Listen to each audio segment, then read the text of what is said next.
Assalamualaikum warahmatullahi wabarakatuh. Perkenalkan, nama saya Lucy. Di sini saya akan mempresentasikan sedikit tentang skema dari komputer beroperasi. Di dalam skema komputer itu ada yang namanya Central Processing Unit atau disebut dengan CPU. CPU ini merupakan yang mengendalikan semua unit komputer yang lain dan mengubah input menjadi output. Di dalam CPU itu ada yang namanya primary storage atau penyimpanan primer. Penyimpanan primer ini berisi data yang sedang diolah dan diprogram.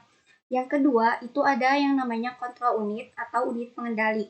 Unit pengendali ini membuat semua unit itu bekerja sama sebagai suatu sistem. Dan yang ketiga, itu ada yang namanya arithmetica and logical unit, yaitu tempat untuk melaksanakan operasi perhitungan matematika dan juga logika. Di dalam skema komputer, yang kedua itu ada yang namanya unit input. Nah, unit input ini memasukkan data ke dalam primary storage. Yang ketiga itu ada secondary storage atau penyimpanan sekunder. Penyimpanan sekunder ini menyediakan tempat untuk menyimpan data atau program yang sedang tidak digunakan. Yang keempat yaitu unit output. Unit output ini mencatat hasil yang setelah diolah. Di dalam skema komputer, yang pertama itu ada perangkat keras input atau output. Terdapat beberapa jenis perangkat input atau output seperti perangkat penyimpanan, perangkat transmisi, dan perangkat antarmuka dengan pengguna. Yang kedua yaitu ada perangkat input atau output. Perangkat input atau output dapat dibagi secara umum menjadi dua kategori, yaitu perangkat blok dan perangkat karakter. Yang ketiga ada pengendali perangkat. Unit input atau output mengandung komponen mekanis dan elektronis. Yang keempat yaitu perangkat input.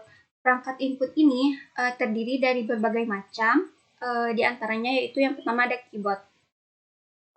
Keyboard ini merupakan perangkat input yang tersusun atas beberapa key dan juga tombol-tombol yang dimaksudkan untuk kepentingan tertentu. Yang kedua yaitu ada mouse. Mouse merupakan perangkat input yang memiliki fungsi yang sangat luar biasa. Mouse ini begitu penting dan juga sangat vital, walaupun memiliki bentuk yang terbilang sangat kecil. Yang ketiga yaitu ada scanner. Scanner merupakan perangkat yang tak kalah pentingnya seperti keyboard dan juga mouse. Scanner ini tetapi tidak terlalu banyak digunakan karena scanner ini bersifat insidental atau disebut juga hanya digunakan ketika dibutuhkan saja dan tidak digunakan setiap saat seperti keyboard dan juga mouse. Yang keempat itu ada joystick. Joystick ini sama seperti mouse, tetapi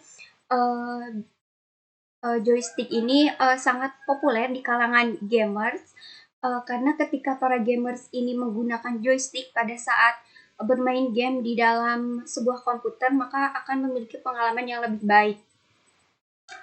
Kemudian yang kelima itu ada touchpad. Yang keenam ada trackball.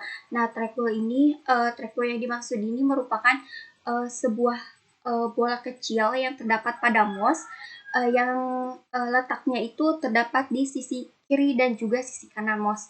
Yang ketujuh yaitu ada lead pen atau touch pen. Lead pen ini merupakan perangkat input yang bentuknya itu seperti pena. Yang kedelapan itu ada webcam. Webcam ini merupakan kamera kecil yang biasa terdapat pada komputer. Yang ke-9 yaitu ada mikrofon, yang ke-10 ada graphic pads. Selain perangkat input, di dalam skema komputer itu ada juga yang namanya perangkat output. Perangkat output juga sama seperti perangkat input, terdapat beberapa macam, di antaranya yaitu yang pertama ada monitor. Monitor ini merupakan perangkat output standar yang ada di dalam komputer yang termasuk ke dalam display hardware.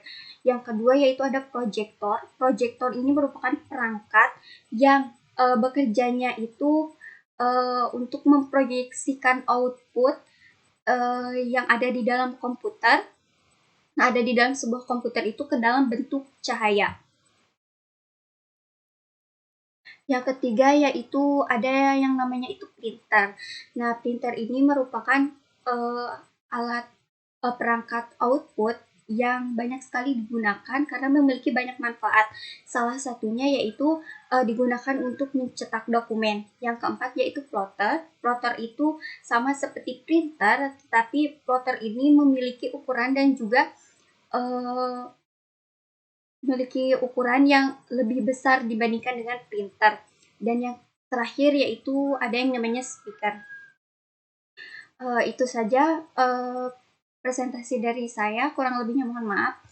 Terima kasih. Wassalamualaikum warahmatullahi wabarakatuh.